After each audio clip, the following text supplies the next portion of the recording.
Cheers to 1 year on Stella.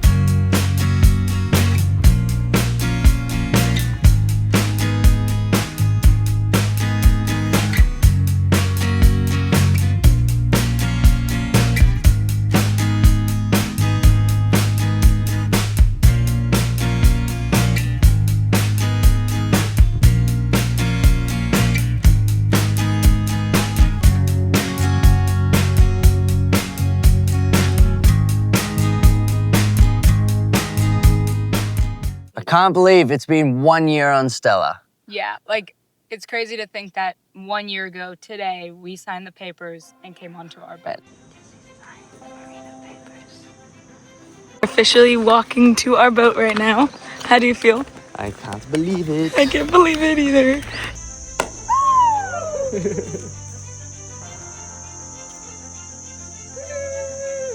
Awesome. So we just moved on the boat, and this is the first thing I'm putting on the boat. I'm putting away my clothes. My first of millions of bikinis have entered the boat. Woo!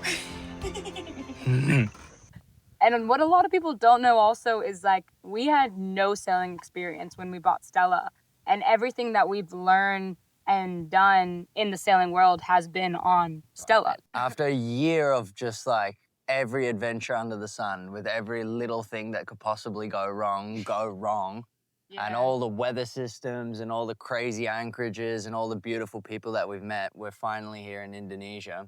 Yeah, and it wasn't, you know, an easy journey to get here. We've learned a lot, and we've dealt with a lot, and we've gone through so many things, and it's just awesome. I mean, do you remember when our toilet exploded on our first sail? It's probably the most disgusting thing I've ever had it happen to me in my life. Still opening it. Oh my god! Oh my god! Oh my!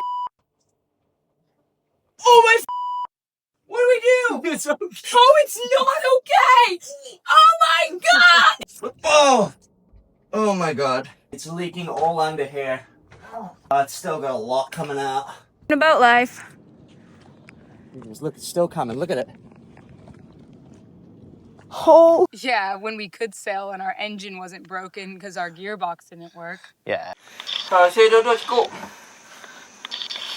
I don't think the gearbox is supposed to be 14 spring tu duduk belah dalam gearbox. out here. Hantar buah tu hampa sang buka balik. Where's the... Down ni fake. Yeah. We actually couldn't sail the first like month of owning Stella because our gearbox didn't work. Well, it was working when we got it, but it had a gearbox leak, like a little leak in it. And then Yeah. once we'd taken it all apart, the Malaysian fella who put it back together, he absolutely screwed us. And ended up having to do most of the work ourselves, which in itself is a Good way to get to blessing. know your engine. Well, blessing in disguise.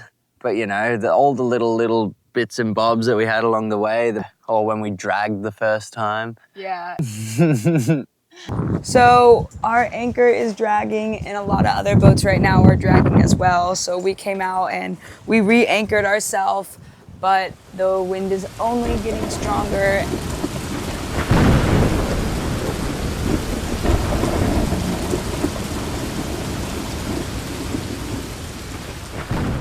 And when you went and we caught the fishing net around the propeller and you had to jump in while we were Yeah. sailing.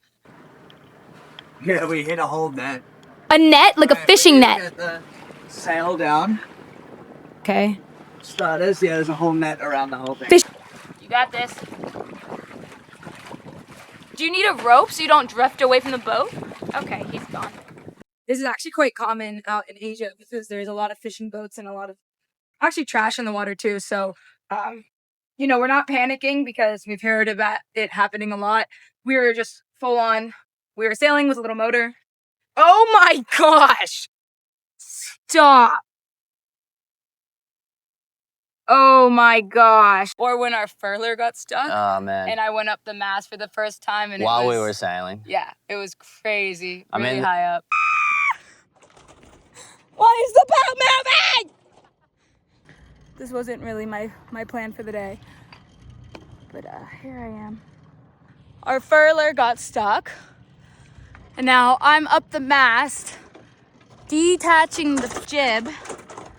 Bad weather, the good weather, the no wind, the wind. I think that's the whole entire thing about buying a boat when coming from people who have never really lived or sailed on a boat before and then jumping neck deep into it. Yeah. So then each step teaches you another little bit of confidence towards this lifestyle. And us being here now goes to show that I believe anyone with a little bit of passion and a beautiful partner to sit there and support you while you do it can get anywhere in this world.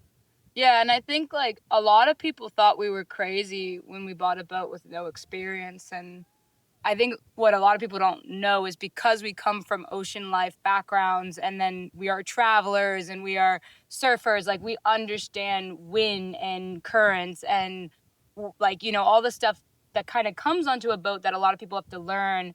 And Yeah, I we mean, definitely had a little bit of a head start on that. yeah, like we had a head start into the like life around it. Like we used to live in a car. This is where we slept last night. And here goes little Miss Milligan, letting out the fire skis.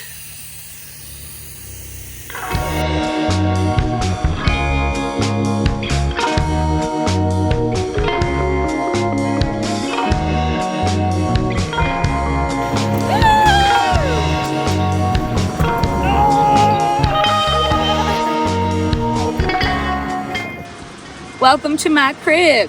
I'm gonna set some stuff up.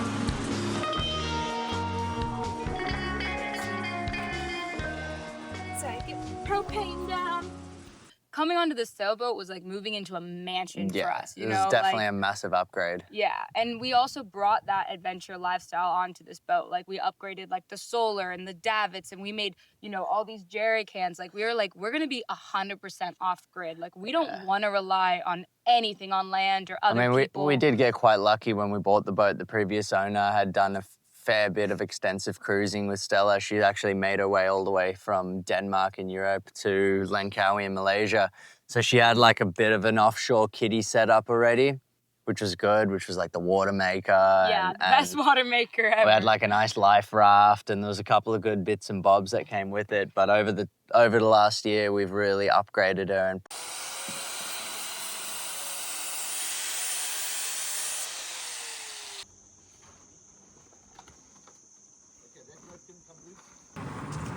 We got 3 of these. But we're gonna pump 60% of the raft up and then put the floorboard in and pump that. and put her at a point where we can be 100% self-sufficient.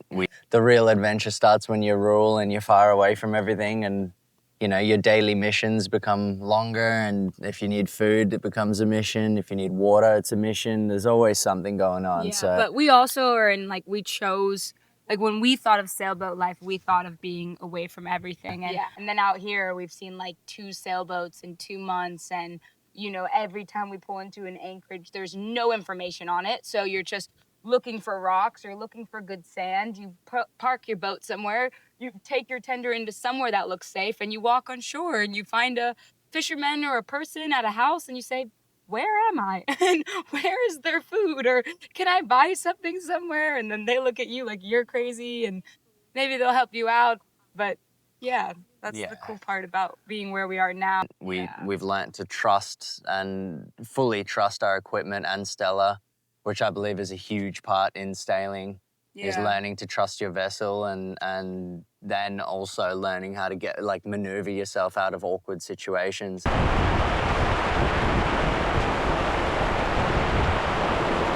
Got this. Let's go, Stella! Woo! Got this, baby girl. Oh, well, I just think that when you're on the road and when you're in the ocean at least, and you put yourself out there, then whatever comes, and you got to deal with it. And staying dry in there?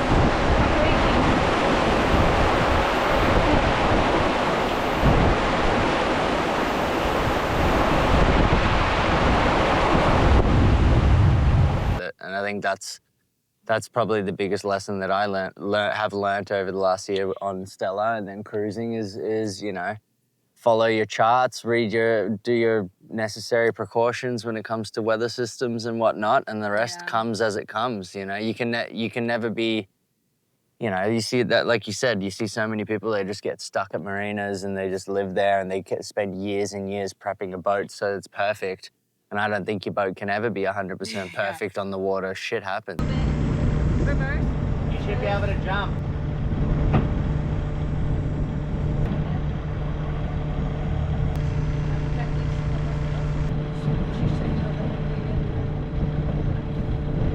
So I've even met people that have 50+ years of sailing and they'll still say like they're learning every day. And I think that's the beauty of sailing is you're always learning and there's always something to do and you never feel bored or dull moment. And I mean, just a year of sailing, our entire lives have changed and everything. And we are liveaboard. This is our home. You can see our laundry out right now. Okay, and now I am making lunch for everyone. And we're not rocking a lot because the water's really calm, so it's really good.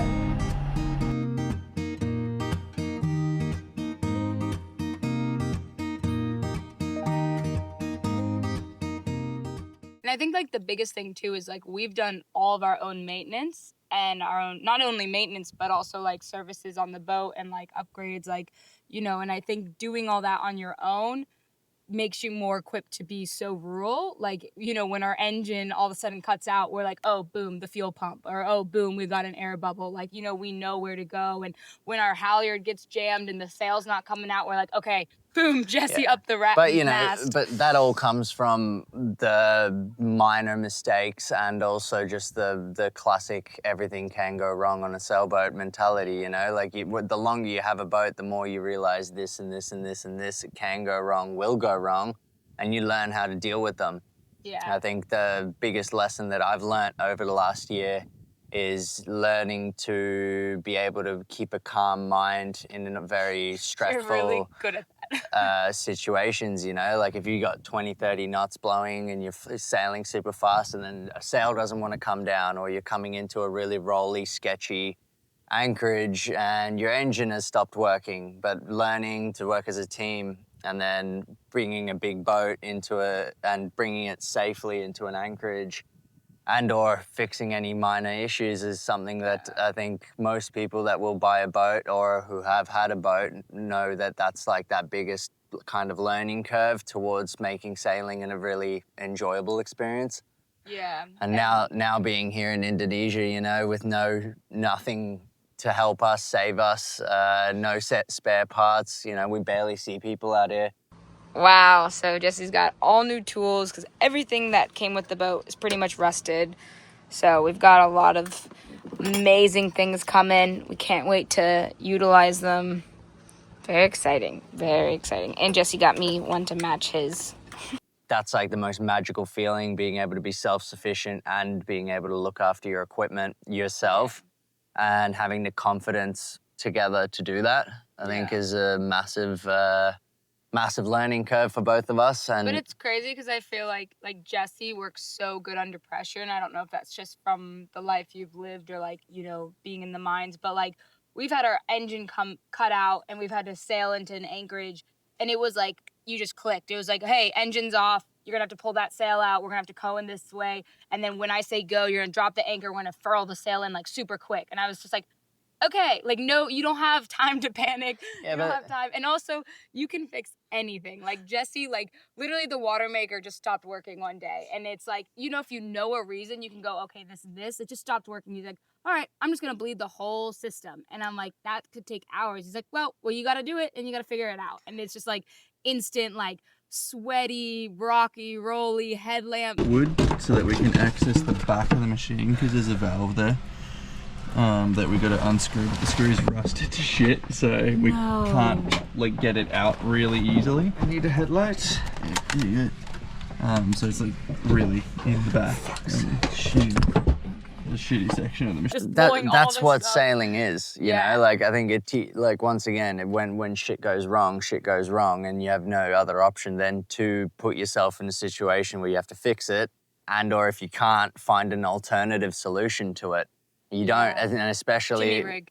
Yeah, Jimmy rig. Jimmy rig's your best friend on the sailboat. But especially coming in and out of safely from a passage or coming from somewhere where you've sailed and something does go wrong along the way, majorly, such as an engine or a sail failure. We were motoring a little bit before, and our fuel line kind of had a hiccup, and we felt the engine putter, so we went down and just checked the system. We bled it. It seemed like there could have been a little air bubble in there, so we're just letting it cool down, letting it have a break. We're gonna sail in, and then hopefully just drop the sail and the engine.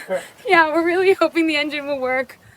It would be so disappointing to have such a successful crossing, our first one ever, and end without an engine. No, we will. What do you mean end without? And without an engine. End without an engine. It's just going to be a troubleshooting issue, and if Yeah. it's a troubleshooting issue, it means Yeah, you got to be quick. You got to be on your toes. You never know what weather's around the corner. And the most important thing, and that will always be the most important thing, is keeping you safe. Us. Both of us So- need to be safe. Jesse, like, since the moment we bought this boat, he'd always, like, prepare me, like, okay, if I, like, die or if I fall overboard, like, this is what you need to do. Like, I've never once been able to say, oh, it's okay, you just do that. He's like, no, you need to do it. You need to know how to do it. Like, this is both of our life, and if I die or go, like, this is your boat, and you need to fucking know. Yeah, well- you need to know how to use it, which I think is really good, because there's a lot of times where I'm just like, oh, I rather, like, not change the oil. And then you're like, nope, come here, take off the freaking, Teamwork makes the dream work. Are you giving me some? Oh. It's loose on the other one? Yeah.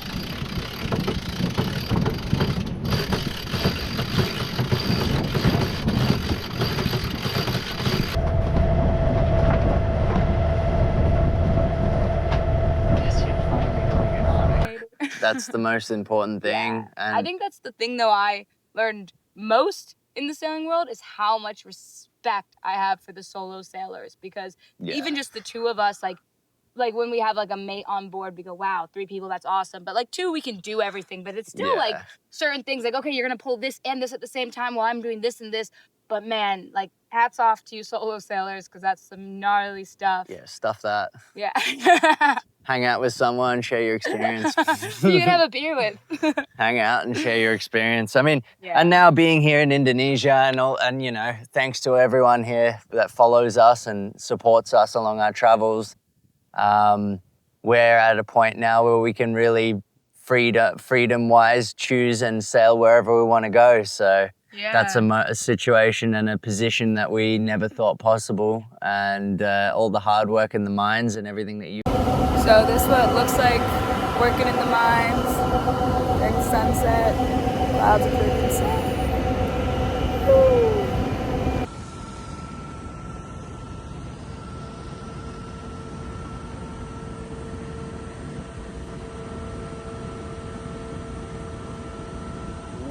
Has put us in a place now where we are free and we can, and this is only the beginning. Yeah, this is only So- 1 year in. I can't imagine. Sailing next year has for us. has completely taken over our lives, and this is our lifestyle has become everything for us. So Yeah, it's always funny when we meet people, we say, oh yeah, we live on a sailboat, and they go, oh, how long are you doing that for? Like, as if it's like a few month trip or a few years trip. We're like, ooh, that's our house. Like, that's, like, you don't ask someone who just bought a house, how long you plan to live there? Like, you know, this is it. This is our life. yeah, we are so on. Yeah, we're really excited. We're So, so on. as Jesse said before, thank you guys so much for tuning into our channel and supporting us, and all of our people on Patreon. Like, it's you guys that keep us going. And of course, Jesse for working so hard in the mines and putting us where we are today.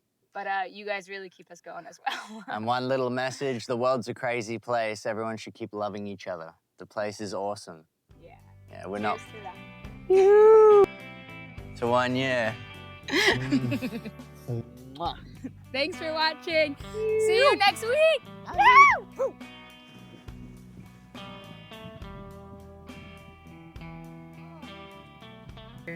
You're still farting on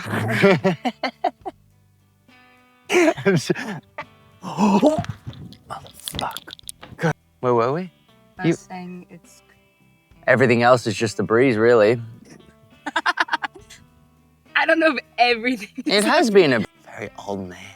There's a lot of old man out in the sailing world. I'm surprised you said that. Apes on shore and rah, rah, rah. Craziest things is your fart. Okay, stop. I think... Oh my God, stop farting. No, what's happening? I'm gonna have to edit so It's much. I can't just put it in and do it. Now I have Sorry. to edit like 20 minutes of It's this. the tone. Just farting.